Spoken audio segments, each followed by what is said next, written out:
That's dead on arrival. Joining me now, Michael Needham, CEO of Heritage Action.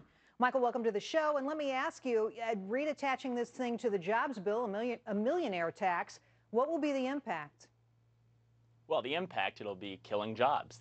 Harry Reid, the Senate Democrats, decided they didn't want to vote on President Obama's jobs killing plan. They've come up with their own jobs killing plan, but the solution is not to raise taxes. We don't have a revenue problem in this country. We have a spending problem in this country. We have a regulation problem in this country. We have an uncertainty problem in this country. And so I think these plans that we see coming out of the Democrats may be good for class warfare, they may be good for politics, but they're not solving the problems that face our nation. Well, Michael, look, it's all politics, right? I mean, at this point, they're all just campaigning. They're not actually trying to get anything done, right?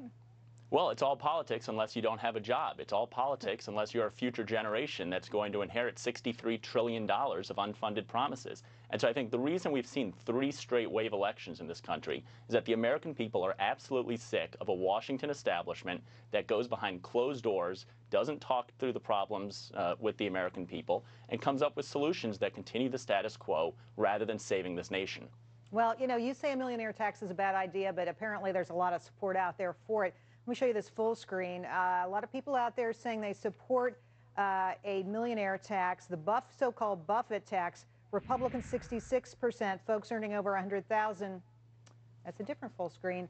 83% of Democrats support it, 40% of Republicans, which is kind of surprising. Do you think that the Democrats here are winning the war on this topic? Well, I don't think they're very popular right now, and the problem with left-wing policies is that they tend not to work. And so when you have 9.2% unemployment, because of the uncertainty that President Obama has created, because of the amazing regulatory burden that President Obama has put on the private sector, unemployment goes up to 9.2%, and elections tend to have consequences based on that.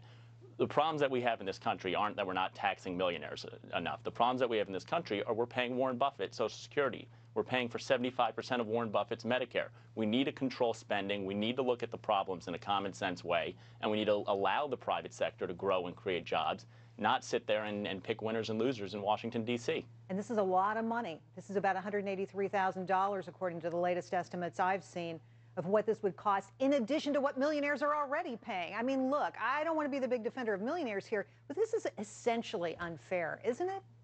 Well, look, Michael Bloomberg had a statistic a couple years ago where he said 40,000 taxpayers in New York City pay 50% of all revenues that go into New York City's government.